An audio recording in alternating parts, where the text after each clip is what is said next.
Okay, I have to admit something before we start today. Last night, I watched a movie in English, and I turned on the subtitles. Wait, you? You've been speaking English for years, Rosie. I know, and I still could not understand half of what the actors were saying, so I turned them on. No shame. Rosie, thank you for saying that out loud because I do this every single time. Every movie, every show, I press play and my thumb goes straight to the subtitle button before I even think about it. Same. Honestly, same. And for years, I thought it meant something was wrong with my English. Right? Like, I studied English for so long. I can read a newspaper, I can write an email, I can have a whole conversation, but put on a movie and suddenly I feel like a beginner again. So today, that is exactly what we are talking about. Why do movies feel so much harder than real conversation? And I promise you, by the end of this episode, you are going to feel a lot less alone. And you are going to have a real plan. Good, because I need this plan. Honestly, just hearing you both say this makes me feel so much lighter already. I thought this was my own private, embarrassing secret. Okay, so where do we even start? Because I always thought it was just me being lazy with listening.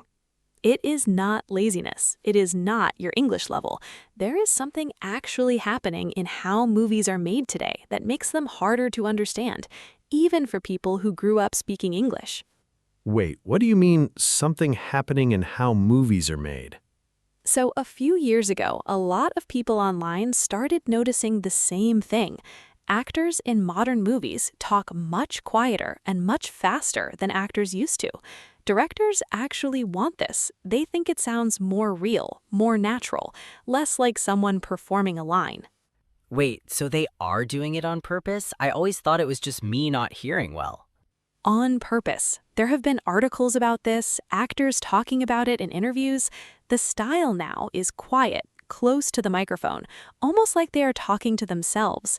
It sounds great artistically. It is very hard to understand. That actually explains so much.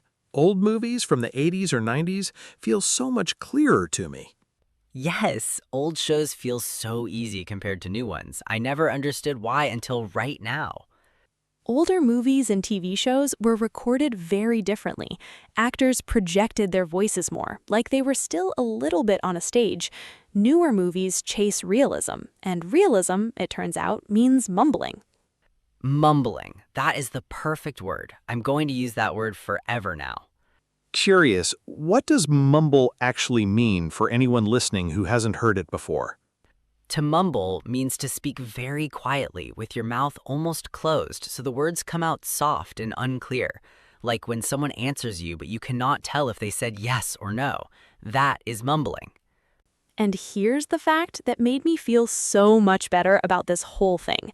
Surveys have shown that more than half of Americans use subtitles at home, too, native speakers in their own language. Wait, seriously? More than half? That fact alone should be printed on every subtitle button in the world. Seriously. So if you have ever felt embarrassed turning on subtitles, please stop. You are doing exactly what most people around you are already doing quietly in their own living rooms. I'm going to think about this every single time I reach for the subtitle button from now on. It's not me, it's Hollywood. Okay, but mumbling isn't the whole story, right? Because sometimes I hear every single word clearly, and I still have no idea what is actually funny or what is going on. That is a completely different problem, and it has a name: cultural references. That's when someone mentions a show, a person, an old commercial, a moment from history, expecting everyone to already know it. If you know it, the joke lands instantly. If you don't, you just hear normal words and feel completely lost. Okay, this happened to me and I need to tell you this story because it still makes me a little embarrassed. Please, go ahead. So I was watching a show with some American friends, and one character said one line, and everyone in the room burst out laughing. Everyone except me. And instead of asking what was funny, I just laughed too. A fake laugh, a polite laugh. Oh no, the polite laugh. I know this laugh personally. Later, I found out the line was a reference to a very famous old show, something everyone who grew up in America had seen 100 times. I had never even heard of it. My laugh meant nothing. It was just noise. And I want to say something important right here, directly to you, the person listening. If this has happened to you, the polite laugh, nodding along, pretending you understood a joke you did not understand, that is not a failure. That happens to almost every single person learning a language. It happened to Nana. It has happened to me in other languages too. It really did help to hear that I'm not the only one who does this. So how do we actually get better at this? Because you can't just study every old American TV show. You don't need to know everything. You just need enough exposure that patterns start repeating. The more American content you watch, the more those same references keep coming back around. And slowly, they stop being mysterious. And once I knew the name of the thing, cultural reference, I stopped feeling stupid about it. It's not that I'm slow, it's that I just haven't lived inside that culture as long as everyone else in the room. Okay, but real talk, what should we actually watch? Because not all shows are equal for this. Great question. Here's my honest advice. Start with shows that have a lot of everyday conversation, not action movies packed with explosions and short shouted lines, but shows where people just sit and talk. Sitcoms are actually perfect for this. And older sitcoms especially, because remember what we said, clearer voices, less mumbling. Sitcoms saved me, honestly. Real conversations, real kitchens, real living rooms, none of that action movie shouting over explosions. Can I share the trick that actually changed everything for me? Please, share it. Watch everything twice. First time, put on English captions, not your own language, English captions. Let your eyes and ears work together. Second time, turn the captions off completely and watch the exact same episode again. It really does. The second time, your brain already half remembers the words, so it fills in gaps automatically. You start hearing things you swear you could not hear the first time. Wait, does that actually work? That's called active watching, paying full attention, sometimes pausing, sometimes going back, instead of just pressing play and hoping the meaning arrives on its own.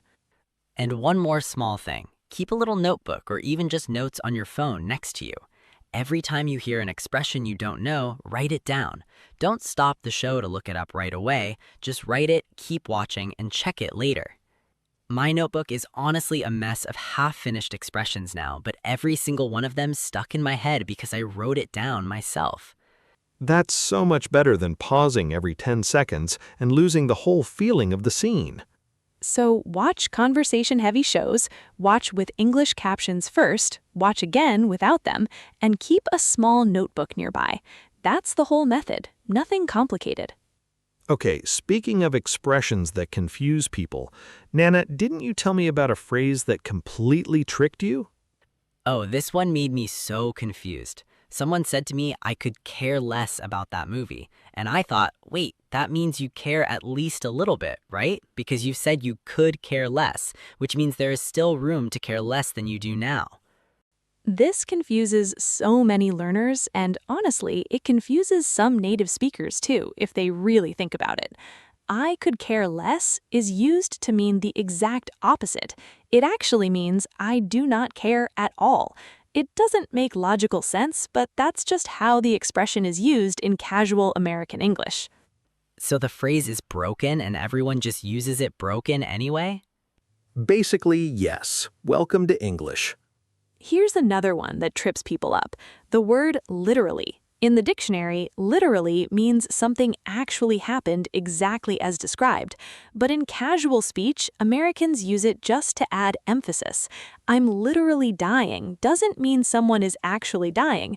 It means they find something extremely funny or extremely tiring. Okay, that explains so many conversations I completely misunderstood. I thought someone was actually in danger once. That's such a Nana story. It is. It really is. Honestly, expressions like these are the reason I stopped trying to translate everything word for word in my head. Some things you just have to accept the way they are. Okay, let's practice a few more expressions you'll hear constantly in American movies and shows. First one, hang on a second. It simply means, wait just a moment. Hang on a second, I need to check something.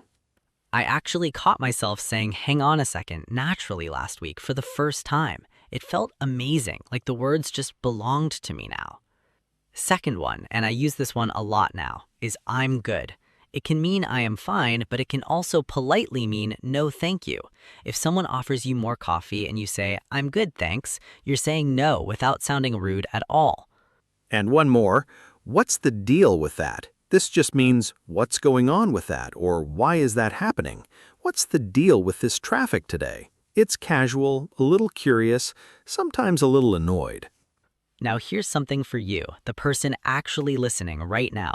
Think of one show or movie that you have watched with subtitles on every single time, because it always feels too hard without them. Think of the name right now. Got it in your head? Good. This week, I want you to watch just one scene from it twice, the way we described. Captions on, then captions off. Just one scene, not the whole episode. One small scene. And then come tell us in the comments what show it was and what happened the second time you watched it. We read every single comment, and honestly, your answer might help someone else who has the exact same show on their list.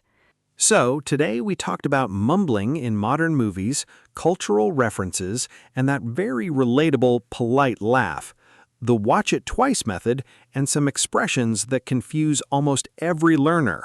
I could care less, literally, hang on a second, I'm good, and what's the deal with that? Thank you so much for spending this time with us today. And remember, needing subtitles does not mean your English is bad. It means you're human, and Hollywood mumbles on purpose. Keep watching, keep listening, and be patient with yourself. This gets easier with every single episode, every single show. And subscribe if you haven't yet, because we're back tomorrow with a brand new episode. See you then, and go watch that scene twice.